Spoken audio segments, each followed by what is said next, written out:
Bismillahirrahmanirrahim. Assalamualaikum warahmatullahi wabarakatuh. Alhamdulillah, wassalatu wassalamu ala rasulillah wa ala alihi wa sahbihi wa mawalah, amma ba'd.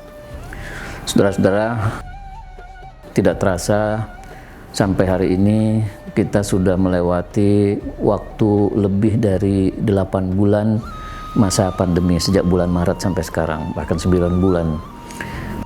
Di satu sisi kita patut terus bersyukur bahwa meskipun pandemi ini belum seluruhnya bisa kita atasi, tetapi di sisi lain saudara-saudara kita yang terkena COVID kemudian sembuh itu juga jumlahnya banyak.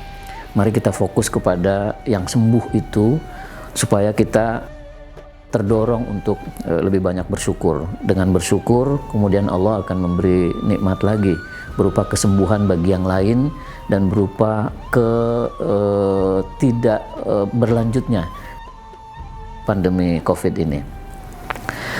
Tetapi yang tidak kalah pentingnya, kalau kita melihat sekarang keadaan belajar yang secara daring, ada kebosanan di rumah, anak-anak terutama, juga orang tua yang sudah lanjut, yang hanya bergerak dari kamar tidur ke kamar mandi, kamar tidur lagi, kamar mandi lagi.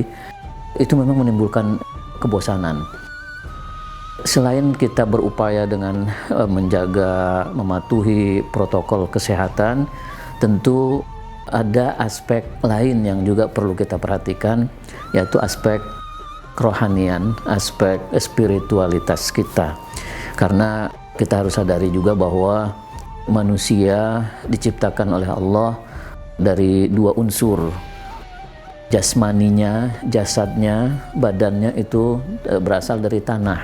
Walaupun sekarang kita tidak diciptakan dari tanah, dari sperma, tetapi manusia yang pertama, nenek moyang kita, itu dibuat dari tanah. Sehingga unsur badan kita ini ya unsur tanahnya juga ada. Karena itulah mengapa ketika manusia meninggal dunia dikembalikan lagi ke tanah. Yang kedua ada unsur rohaninya. Allah meniupkan rohnya kepada kita, kepada manusia yang diciptakan dari tanah itu. Itu menuntut kita, mendorong kita juga untuk kemudian bermohon kepada Allah atau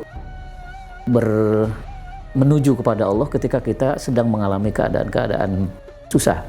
Bayangkan orang yang ateis saja, orang yang mengaku tidak percaya kepada Tuhan, itu pernah ada peristiwa ketika orang itu naik pesawat terbang, lalu pesawatnya mengalami turbulensi, goncangan luar biasa. Dia secara spontan mengatakan, "Oh my God." Padahal dia nggak ngaku ada Tuhan, tapi terucap oleh mulutnya itu, "Oh my God." Dan akhirnya artinya itu menandakan bahwa kesadaran batin manusia terhadap adanya Tuhan, unsur spiritual, rohani, itu memang dari sononya sudah ada. Allah sudah ciptakan begitu. Nah karena itu ketika kita masih menghadapi situasi pandemi sekarang ini, sangat bagus kalau kita mencoba memperbanyak unsur yang ini, spiritual ini. Kita perbanyak doa kita kepada Allah, bermohon, berharap semoga pandemi ini segera berakhir. Salah satu doa yang diajarkan adalah yang sering kita juga dengar barangkali di sholat Jumat umpamanya, itu adalah berbunyi kurang lebih begini, Allahumma dfa'annal bala wal waba. Ya Allah, cegahlah kami atau tolaklah bala dan bencana serta musibah yang datang kepada kami. Karena mengapa kita perlu memanjatkan doa yang semacam itu? Karena memang semua yang terjadi di alam raya ini itu di bawah kendali Allah. Kalau Allah masih menghendaki itu terjadi di Indonesia, di dunia kita, di alam kita ini, ya masih akan terjadi. Nah, tetapi Allah juga memberi kesempatan kepada kita, menguji kita sejauh mana sih kedekatan kita kepada Allah, atau sejauh mana sih ketergantungan kita kepada Allah. Semakin kita memperbanyak doa, itu menunjukkan bahwa kita semakin merasa tidak berdaya di hadapan Allah. Semakin kita menunjukkan ketergantungan kita kepada Allah, dan itu Allah senang. Jadi Allah akan merasa senang justru kalau hambanya merasa tidak berdaya di hadapan Allah. Allah akan marah kalau hambanya merasa bisa segala-galanya. Karena kenyataannya manusia memang lemah gitu. Manusia diciptakan lemah. Kenapa harus ngaku-ngaku mampu, berdaya?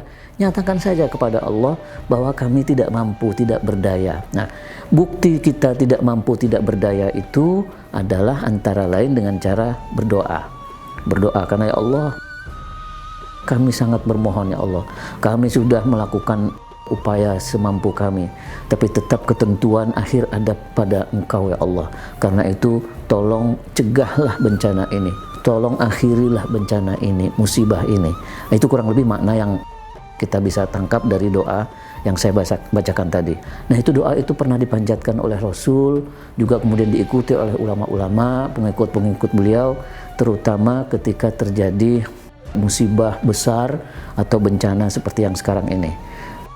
Mari kita perbanyak itu, di samping tentu saja mentaati protokol kesehatan supaya kita menempuh dua cara.